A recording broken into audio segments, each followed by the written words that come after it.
ने जो भाव से, भक्ति से, प्रेम से ये जो निमंत्रण दिया, ये जो आप इतनी बहुत बड़ी संख्या में, जिसकी कल्पना भी नहीं की जा सकती, सोचा भी नहीं जा सकता कि वो देश जहाँ प्रभु का,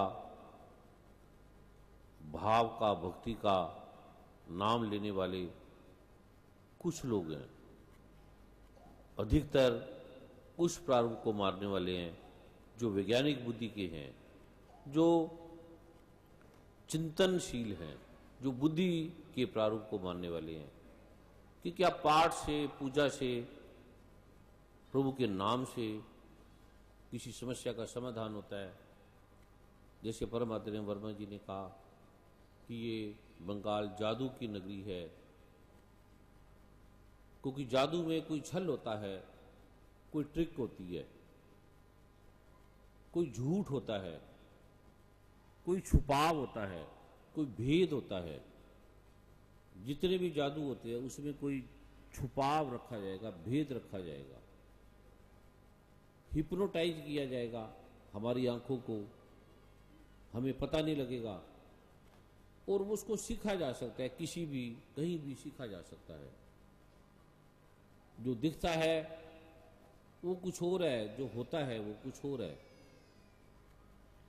इसलिए हर व्यक्ति ये समझता है, क्योंकि ये चिंतनशील नगरी है, विचारशील नगरी है, और धर्म के नाम से कितने कितने आडंबर, छल, पाखंड, झूठ, कपट, नाना प्रकार के व्यभिचार, नाना प्रकार के आलोक धर्म के नाम से हो रहे हैं, और अच्छे भी हैं, उसमें बुरे भी हैं। चिंतनशील प्राणी सोचता है न जाने क्या होगा, क्या ऐसा हो सकता है, वो विचारते हैं, और ये विचारना निपुणता का प्रतीक है, ये प्रज्ञा का प्रतीक है, चिंतनशील मानव की वृत्ति है। जितना व्यक्ति वैज्ञानिक होगा, चिंतनशील होगा, पत्रकार होगा, लेखक होगा, डॉक्टर होगा, साइंटिस्ट होगा, वो संदेश से पैदा होता है। विज्ञान संदेश से पैदा होता है। हर चीज में संदेह करना, और संदेह विज्ञान का मार्ग है, वो तोड़ता जाता है हर चीज को, ये कैसे हुई, क्यों हुई, और तोड़ते तोड़ते अंत तो गत्वा, अंत तक पहुंचता है, फिर इलेक्ट्रॉन तक, फिर प्रोटॉन तक, फिर न्यूट्रॉन तक, जिसके बाद जिसे तोड़ा भी नहीं जा सकता। संदेश से ये पैदा हुआ, जितनी खोज थी ये संदेश से हुई, ये रोग क्यों हुआ, ये बीमारी क्यों हुई, फिर इससे विकास पैदा होता है, संदेश से विकास पैदा होता है, आदमी सोचता है फिर आगे चलता है। ये जो संदेशशील, विचारशील करोड़ों अगर व्यक्ति हो जाए, जो सोचते नहीं है, विचारते नहीं है, भेड़ों की तरह चलने लगते हैं, उनसे एक सिंह अच्छा है जो विचारता है, चिंतन करता है, सोचता है, देखता है। उस धरती के और इतने सारे, मैं देखकर हैरान हुआ कि इतने सारे लोग, जो चिंतनशील नगरी है, विचारशील नगरी है, उसमें इतने हजारों लोगों का आना ये संभव ही नहीं था। 1000 भेड़े आ जाएं और एक सिंह आ जाए, शक्ति किसकी ज्यादा है? सभी भेड़े भाग जाएंगी एक सिंह को देखकर। तो ये हजारों शेर यहां हैं और एक साथ बैठे हैं। चिंतनशील जो प्राणी है, विवेकवान है, वो साथ नहीं बैठ सकते, वो शांति से नहीं बैठ सकते, क्योंकि वो चिंतनशील है, वो सोचते हैं, वो विचारते हैं। उन्हें बैठे भी देखो उनके हाथ हिलेंगे, पैर हिलेंगे, मोबाइल चलेगा, आराम से नहीं बैठ सकते। और वो चिंतनशील आदमी विचार से बैठे हैं, आराम से बैठे हैं, कुछ विचार नहीं दे। ये भगवान रामकृष्ण परमहंस की नगरी है, जो महा प्रतिभा के स्वामी थे, विवेकानंद। और हजारों लोग आए उनके पास, एक नहीं हजारों लोग आए। नाम कितने लोगों के हैं? एक विवेकानंद, कोई एक दो और होंगे। और कैसे वो प्रतिभाशाली विवेकानंद, नरेंद्र नाथ से विवेकानंद बना, और जिसने पूरे विश्व को ज्ञान का कर्म का, भक्ति का, विज्ञान का वो लोक दिया। यहाँ के लोगों ने नहीं माना, नहीं समझा। लेकिन जब अमेरिका में गए, जब वहां उन्होंने वो उद्घोष किया उस रहस्य का, जब अमेरिका ने माना, अमेरिका ने समझा, तो फिर यहाँ के लोगों ने भी समझा भी ये ऐसे थे, ये इस आलोक को जानने वाले थे भगवान रामकृष्ण परमहंस। तो ये इस प्रतिभा से भरी हुई नगरी में इतने हजारों लोगों का आना निश्चय ही आपके चरणों में कोटि कोटि वंदन, आपके चरणों में कोटि कोटि प्रणाम।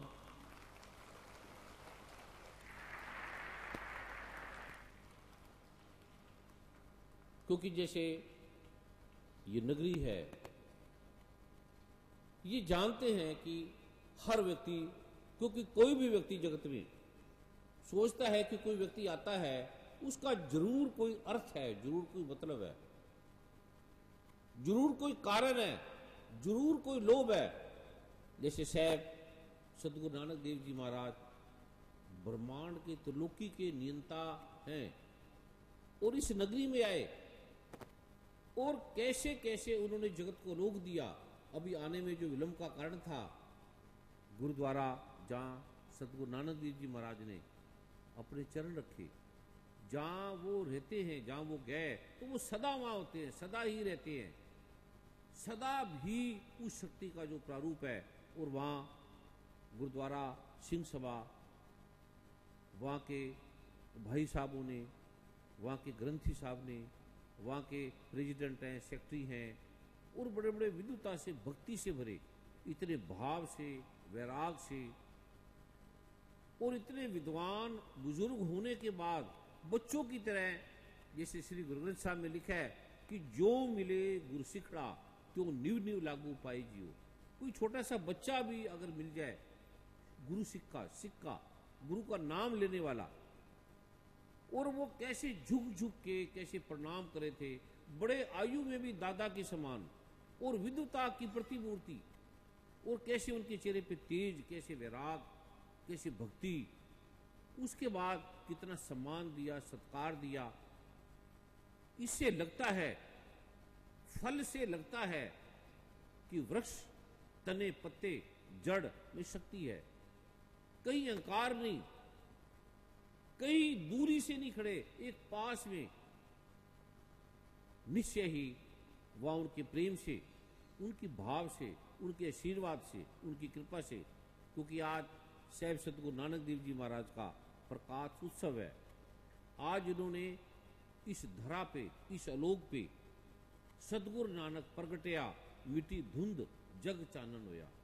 सतगुरु कभी पैदा नहीं होते, भगवान राम कभी पैदा नहीं हुए, भगवान श्री कृष्ण का जन्मदिन नहीं है, सतगुरु नानक का जन्मदिन नहीं है, ये प्रकाश दिवस है। प्रकाश उन्होंने उस जगत को दिया। आम मानव जन्मते हैं, मरते हैं, ना वो जन्मते।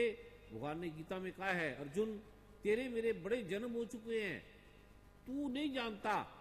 अभी पहले तो बुद्धिशील ये भी नहीं मानेंगे कि क्या हमारे जन्म भी हो चुके हैं। सतगुरु नानक देव जी महाराज श्री गुरु ग्रंथ साहब में वर्णित है, कई जन्म है कीट पतंगा, कई जन्म गजमीन कुरंगा, अनंत अनंत। कभी गुरुद्वारे जाओ आप सुनो तो सुनते सुनते लगेगा कि वेदों का, ग्रंथों का, विज्ञान का, फिजिक्स का, केमिस्ट्री का, बायोलॉजी का सारा समुंदर इस श्री गुरु ग्रंथ साहब में भरा है। कुछ भी, किसी भी चीज का उत्तर ले लो, किसी भी चीज का समाधान ले लो, सुनते सुनते लगेगा कि हमारी चेतना को एक महासूर्य मिल गया, एक महाप्रकाश मिल गया। जो दुख का सागर है, दुख का जो अंधकार है, वो कहां से कहां विलीन हो गया। तो आने में जो विलंब का कारण था, उस प्रकार से अब सतगुरु नानक देव निकले घर से। उन्होंने घर नहीं छोड़ा, निकले। 12 साल के बाद याद आया कि हम घर से निकले हैं। 12 साल के बाद पता लगा कि 12 साल हो गए। पूछा ये तिथि क्या है, क्योंकि तिथि वार ना जोगी जाने, रुत माना कोई, जो करता सृष्टि को साजे, आपे जाने सोई। पता ही नहीं। अब बुद्धिशील व्यक्ति सोच सकता है, टाइम पे, काल पे, मृत्यु पे आधारित है ये सारा विज्ञान, सारी साइंस, समय पे आधारित है, क्योंकि इसका नियम है, ये चलना पड़ेगा। आपकी ट्रेन है, आपकी हवाई जहाज है, आपका सिस्टम है, ये काल पे आधारित है, समय पे आधारित है।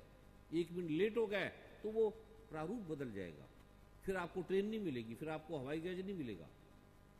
लेकिन सोच सकते हैं कि महाप्रतिभा, महाविवेक के प्रतिनिधि, उस आलोक के रहस्यदर्शी, और वो निकले और उन्हें याद भी नहीं रहा। हम निकले कभी घर से, सोचे कभी घर से आप सोच के देखो, निकल के 5 दिन के लिए निकल के देखो। जो बड़े बड़े प्रतिभाशाली हैं, विवेकी हैं, वैज्ञानिक हैं, डॉक्टर हैं, साइंटिस्ट हैं, और 5 दिन बिना बुलाए बिना बताए घर में आ जाना, तो पत्नी बच्चे आपकी जान खा जाएंगे, आपकी विद्वता धरी की धरी रह जाएगी। तू गया कहां, क्यों गया? अखबारों में, टीवी में, चैनलों में अगर आप बड़े प्रतिभाशाली होंगे, बुद्ध भगवान जब गए, जब लौटे, तो पत्नी ने वो गालियां निकाली, आप कल्पना भी नहीं कर सकते, सोच भी नहीं सकते। ये लिखा नहीं है ग्रंथ में, किसी कवि ने अलग ढंग से लिखा है। और ऐसे ऐसे संत थे, पत्नियों ने मुंह पर गर्म पानी फेंक दिया और मुंह जल गया। ऐसे ऐसे वो, क्योंकि स्त्री जो रूप है वो प्रकृति का प्रारूप है, प्रकृति स्वरूपा है। मां ब्रह्मा प्रकृति स्वरूपा है, भगवान शिव अनादि है, प्रकृति अतीत है, भावातीत है, विचारातीत है। मां राधा अनंत स्वरूपनी है, मां रुक्मिणी प्रकृति स्वरूपा है, वो प्रकृति की देवी है। मां लक्ष्मी, मां काली, मां सरस्वती इस जगत की, इस ब्रह्मांड की अभियंता है, नियंता है। लेकिन वो अधीन किसके है? भगवान शिव के। इतनी शक्ति होने के बाद 1 सेकंड में सूर्य को, चंद्रमा को विलीन कर सकती है, लेकिन अधीन किसके है? भगवान शिव के। अर्धांगिनी, ये जो इतने प्रतिभा से भरे, विवेक से भरे आप जो आए हैं उस लोक को जानने के लिए कि क्या सच में ऐसा है, क्या सच में इस पाठ से, प्रभु के नाम से, जिसे श्री गुरु ग्रंथ साहब में वर्णित है कि सर्व रोग का औषध नाम, सभी रोगों की औषधि नाम है, तो बुद्धिशील कहेगा ये क्या नाम? क्या नाम से सब रोगों का इलाज होता है? क्या नाम से हमारी समस्या का समाधान होता है? क्या नाम से अगर होता है तो ये कॉलेज, यूनिवर्सिटी, स्कूल, इसकी जरूरत क्या है? इसकी आवश्यकता क्या है? कहीं छल है, कहीं अडंबर है, कहीं पखंड है। तो प्रभु की कृपा से आज विश्व के एक नहीं, हजारों लाखों वैज्ञानिकों के साथ साथ 27 करोड़ से अधिक लोग इसको जान चुके हैं, इसका पाठ कर रहे हैं, दुखों से मुक्त हो गए। जो नाम मानने वाले थे, मैं भी कहाँ मानता था, मैं पाठ पूजा नहीं करता था, ना मूर्ति पूजा करता था, किसी को भी नहीं मानता था। मैं इससे क्या होगा? तर्क, हर चीज में तर्क। लेकिन भारत के राष्ट्रपति, भारत के प्राइम मिनिस्टर, बड़े बड़े अमेरिका के राष्ट्रपति, बड़े बड़े देशों के राष्ट्राध्यक्षों के संपर्क में रहा और वैज्ञानिक प्रकार के प्रारूपों को देखा। हम नहीं मानते थे कि यह डंबर है, पखंड है, ये भेष है। लेकिन जब इसके रहस्य को जाना सतगुरु की कृपा से, जब उस आलोक को जाना वेदों के, श्री गुरु ग्रंथ साहब के, बाइबल के, कुरान पाक के, धम्मपद के, जिनवाणी के, जिसे विज्ञान की भाषा में नहीं जाना जा सकता, और जिसके बारे में लिख दिया गीता में, भगवान ने लिख दिया, अर्जुन तू इसे मन से, चित्त से, बुद्धि से नहीं जान सकता, ये अलौकिक है। कभी आप 11वां अध्याय पढ़ेंगे तो अर्जुन कांप रहा है, वो कहते हैं हजारों सूर्य जितना प्रकाश। कभी श्री गुरु ग्रंथ साहब में देखो विस्वाद के बारे में, जे 100 चंदा उगवे सूरज चढ़े 1000, तेते चानन होंदिया गुरु बिन घोर अंधार। 1000 चंदा उग जाए, लाखों सूर्य हो जाए, तो ये जो आलोक मैं आपको देने जा रहा हूं, इसे कोई विश्वास करने की जरूरत नहीं, कोई गुरुडम की जरूरत नहीं, कोई किसी चीज की जरूरत नहीं, कोई धन की जरूरत नहीं, किसी भी प्रकार की जरूरत नहीं। ये सरलता का साफ है, और कोई जादू टोना नहीं है, कोई छुपावा नहीं है, कोई ट्रिक नहीं है, साफ साफ लिखा हुआ दीजिए कि ये फलां ग्रंथ में लिखा है। ये पढ़ लो। और लोगों ने अनुभव बताए कि मेरी ये प्रॉब्लम है, मेरी ये समस्या है, और ये मेडिकल रिपोर्ट है, और ये डॉक्टर कहते हैं कि क्या तुम्हारा अस्थमा ठीक हो सकता है, क्या अगर लीवर में कैंसर है, ट्यूबरकुलोसिस है, इन्फेक्शन है, HIV है, HIV 1-2 है, क्या बिल्लुबिन अगर 100-200 है तो वो ठीक हो सकता है? क्या ये चीजें ठीक हो सकती है जिसे मेडिकल साइंस ठीक नहीं कर सकती? और वो आपके सामने रिपोर्ट लाके खड़े हैं कि हमें डॉक्टरों ने कहा तुम ठीक नहीं हो सकते, मरोगे, और अब हम जिंदा हैं, ये रिपोर्टें बता रही हैं, अब हम ठीक हैं। ये कोई जादू नहीं है, कोई टोना नहीं है, कोई तंत्र मंत्र यंत्र नहीं है, कोई ड्रग रेमेडिक एक्ट नहीं है, कुछ नहीं है, साफ साफ लिखा है। कोई दवाई नहीं है, कोई औषधि नहीं है, कुछ भी नहीं है, ये साफ लिखा है। वो भारत, अभी अमेरिका के राष्ट्रपति आए भारत देखने के लिए, उनके बड़े व्यक्तिगत मित्र थे, मेरे पास आए, मैं वहां जाता था, कहते हैं आपके भारत में हमारे राष्ट्रपति गए। मैंने कहा भारत में तो गए ही नहीं, वो दिल्ली में चले गए, विधानसभा में चले गए, प्राइम मिनिस्टर को मिल के आए, राष्ट्रपति को मिल के आए। कोई गंगा में जाते, कोई गुरुद्वारे जाते, हरमिंदर साहब जाते, कोई अजमेर शरीफ में जाते, किसी तीर्थ स्थान में जाते, कोई मां काली के मंदिर में आते, कोई कहीं जाते, किसी संत के पास बैठते। सिकंदर भी गया, उसने कहा भारत की सबसे अनूठी चीज क्या है, मैं लेके जाना चाहता हूं। तो लोगों ने कहा वो नहीं ले जा सकते आप, उसके लिए आपको बड़ा विनम्र होना पड़ेगा। डायबिटीज के बारे में पता लगा, कहते मैं लेके जाऊंगा अपनी पत्नी को, अपनी प्रेमिका को दिखाऊंगा। वो कहते हैं जगत में आज तक कोई भी आदमी पत्नी प्रेमिका को खुश कर ही नहीं पाया, तुम कहां से करोगे, कौन करेगा? तू इतना धन का, इतनी प्रज्ञा का, बोध का जान चुका है। अगर खुश होना है, जब सतगुरु नानक कह रहे हैं नानक दुखिया सब संसार, सो सुखिया जो नाम आधार, जिसने नाम के रहस्य को जान लिया, उसका आधार ले लिया, वो सुखी है, वो आनंदित है, वो महा आलोक को जानने वाला है। तो आपने पढ़ा, वो सिकंदर सब कुछ ले गया, हाथ में क्या आया? राख।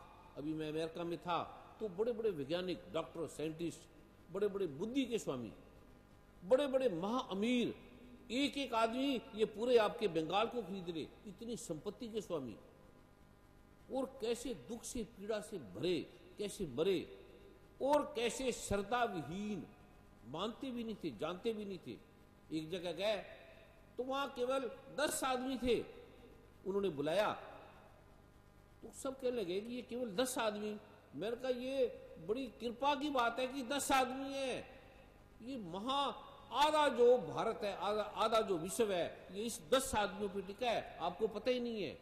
ये 10 आदमियों की समझ में आ गया तो पूरे विश्व की समझ में आ जाएगा। ये 10 आदमी नहीं है। अब विवेकानंद कोई 10 आदमियों में आएंगे, भगवान हनुमान कोई 10 आदमियों में आएंगे, बाला मर्दाना 10 आदमियों में आएंगे, कितने आदमी चले सतगुरु नानक के साथ? लाखों। लेकिन नाम किसका है? कितने आदमी चले भगवान राम के साथ? नाम किसका है? कहां भगवान राम भिल्ली के पास चले गए? कितने ऋषि? एक भी ऋषि वहां नहीं आया, एक भी। भगवान राम बस भिल्ली थे। एक सुदामा कोई मित्र था। क्या हमारे जैसे आदमियों के हजारों मित्र है? क्या भगवान श्री कृष्ण का एक ही मित्र था सुदामा? दूसरे मित्र का नाम नहीं आता। मित्र का अर्थ है मानना नहीं है, मित्र का अर्थ है हृदय से, भाव से उसे देना, उसे समझना। पढ़ने का नहीं, समझने का ये विज्ञान है। ये मैं अनूठा लोग, समय का भी ध्यान रखना है, क्योंकि आप काल के घेरे में। अभी धीरे धीरे जो भारत है वो भी बढ़ता जा रहा है यूरोप की तरफ। अभी कलकत्ता बचा हुआ है काफी, लेकिन धीरे धीरे ये भी यूएसए, अमेरिका की लपेट में आ रहा है। बड़ी बड़ी सुंदर इमारतें, अब धीरे धीरे क्लब है, डिस्को है, डांस है, वो आने वाले हैं। पता नहीं आगे होंगे या आने वाले होंगे। अभी मैं जब इंग्लैंड में गया तो मेरे मित्र थे, मैं कहा कहाँ जा रहे हो, सत्संग के बाद क्या जाना है? कहते हमारा टाइम है, वहाँ पब है, डिस्को है, तो वहाँ हम थोड़ा डिस्को करेंगे। तो मैं कहा हम भी चलते हैं। कहते आप चलेंगे? तो मैं कहा प्रॉब्लम क्या है अभी, हम नहीं जा सकते, हमने कोई श्राप, हमें श्राप लगाया क्या? सारे आनंद तुम लो, हमने कोई सजा भोगी है, चलो हम भी तुम्हारे साथ चलते हैं डिस्को देखने के लिए। तो वो एक तो कांप गया। कहते आप संत हैं, आपके वस्त्र, मैं कहा वस्त्र यही पहन के जाऊंगा मैं, प्रॉब्लम क्या है? हम वहां गए तो वहां नृत्य है, मैं शांति से बैठा था, बड़े लोग आए, वो कहते ये आदमी आराम से बैठा है, शांत है। धीरे धीरे उनका नाच जो था वो धीरे धीरे धीरे होने लगा। कुछ लोगों ने शराब पी रखी थी, धीरे धीरे उनके हाथ से वो ग्लास छूटने लगे। धीरे धीरे वो देखने लगे ये आदमी ना शराब पी रहा, ना कुछ डांस देख रहा, ऐसे बैठा है, ये कहीं इसका दिमाग खराब है या बुत है या मेंटली डिस्टर्ब है या क्या है, पर ये ऐसा लगता नहीं है, क्योंकि बैठा है वैसे ही, ना हिल रहा ना डुल रहा। एक दो स्त्री आई बड़ी सुंदर, ऐसे नटखट अदाओं से, 2 मिनट नाचती रही, मैं शांति से बैठा रहा। तो मेरे मित्र से पूछा क्या ये जीवित है या मरा है? वो कहते हैं कि कहता लगता तो जीवित है। कहता है मैं इसके सामने नाच नहीं सकती, नाचा नहीं जा रहा, और मुझे दिल करता है कि ये इसने क्या ड्रग ली है, क्या नशा लिया है। कहते ये कोई ड्रग नशा नहीं लेता, और इसे दे दो तब भी कोई प्रॉब्लम नहीं, ये ले भी सकता है, लेकिन इसे छूता नहीं है कोई भी नशा, इसको जरूरत भी नहीं है, ये वैसे नशे में रहता है, ये वैसे इतना नशा है कि ये उतरता ही नहीं है। धीरे धीरे वह नृत्य रुक गया, शांत होने लगे और शराब छूटने लगी, भूल गए लोग। वहां के मालिक आए, भी आप क्या है, भी ये आप बैठे हैं कुछ नहीं कर रहे, कोई जादू टोना कर रहे हैं, कोई मंत्र तंत्र क्या कर रहे हैं, हमारे तो कस्टमर शांत हो गए, हमारी शराब नहीं बिक रही, हमारी स्त्री नाच नहीं रही। तो मैंने कहा नाचने की जरूरत नहीं है, ये आह्लाद में आनंद में है, और आपका काम रुकेगा नहीं, आपका काम और अच्छा चलेगा, उसकी चिंता मत करो। ये आपको शराब के अगर 100 पौंड देके जाएंगे तो अब ये जाते जाते 500 पौंड देके जाएंगे आपको, बिना पिए। उन्हें आह्लाद मिला, आनंद मिला। ये जो आलोक प्रभु की कृपा का, ये कोई ट्रिक नहीं है, छल नहीं है, कपट नहीं है, साफ साफ ये लिखा है, ये ग्रंथों में, ये पढ़ लो, कोई समय का घेरा नहीं है, भी सुबह पढ़ना है, दोपहर को पढ़ना है, शाम को पढ़ना है। परमात्मा समय के घेरे से पार है, ये अकाल है, एक ओंकार है, सतनाम कर्ता पुरुष निर्भो निर्वैर, अकाल मूर्त है, ये समय के घेरे से पार है। अंजुनी से भंग, ये अंजुनी में जूनी में नहीं आता। और गुरु प्रसाद जप, गुरु की कृपा से इसको जप ले, जान ले, समझ ले। ये जो लोक है समय के घेरे में जो आप जीते हैं, रहते हैं, विद्वता आपके पास है। जब मैं अमेरिका में गया, कनाडा में बड़े बड़े विद्वान थे, मैंने कहा आपने पाया क्या, आपने अकड़ के अलावा क्या पाया, दुख के अलावा क्या पाया, विद्वता के अलावा पाया क्या? विद्वता मिलती है कि व्यक्ति सरल हो जाएगा, विद्वता मिलती है व्यक्ति विनम्र हो जाएगा, विद्वता विनम्र करती है, विद्वता प्रेम देती है। और तुम्हें इतनी अकड़, इतना घमंड, इतना गर्व, इतना गुरूर, इतनी अशांति, इतनी बेचैनी, तृप्ति आपके पास ही नहीं है, एक तृप्ति सीमाहीन है। और विद्वता से ये आपने पाया तो वो हैरान हुए। ये जो मैं आपको आलोक दे रहा हूं 5-10 मिनट का है, कोई अडंबर नहीं, कोई छल नहीं। अभी आपने पढ़ा, देखा, सुना, यहां पता नहीं किसने क्या क्या सुनाया। भारत में, दिल्ली में, पंजाब में, हरियाणा में उस प्रकार के लोग हैं, उस, क्योंकि वो परमात्मा को, कोई गीता को, कोई रामायण को, कोई वेदों को, श्री गुरु ग्रंथ साहब को वहां पाठ करते हैं, मानते हैं। और उनका आना कोई महत्वपूर्ण नहीं है। जब कर्ण का युद्ध हुआ, अर्जुन के साथ युद्ध हुआ, अर्जुन तीर चलाता था तो कर्ण का जो रथ था वो 50 फीट दूर चला जाता था, इतना दूर। जब कर्ण मारता था तो 2-4 फुट चला जाता था। तो कृष्ण भगवान कहते वाह करण, वाह करण। अर्जुन कहता है महाराज मैं इसको तीर मारता हूं, इसका रथ है वो 50 फुट दूर चला जाता है, और ये मारता है तो मेरा 2-4 फुट आगे जाता है, आप इसकी वाह वाह कर रहे हैं। कृष्ण भगवान ने कहा तू मुझे क्या समझता है? कहते आप भगवान है, ब्रह्मांड के स्वामी हैं, और कहते तेरे रथ पे हनुमान भी बैठे हुए हैं, देख ये हनुमान। अर्जुन ने देखा, भगवान ने वो दिव्य नेत्र दिए। पहली बात तो विज्ञान दिव्य नेत्र को ही नहीं मानता।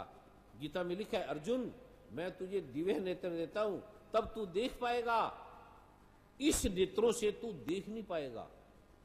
जब अर्जुन ने वो देखा हनुमान महाबली,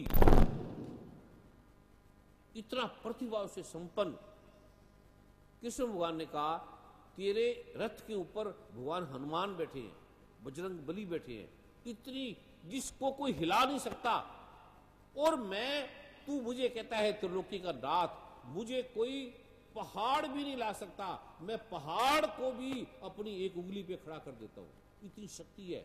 गिरिराज को मैंने उठा दिया, और इतना होने के बाद ये आदमी तीर मारता है और 4 फुट रथ आगे चला जाता है। कितनी ताकत है इस आदमी में, और इसके ऊपर ना नारायण बैठा है ना बजरंग बली बैठा है, ये अकेला है।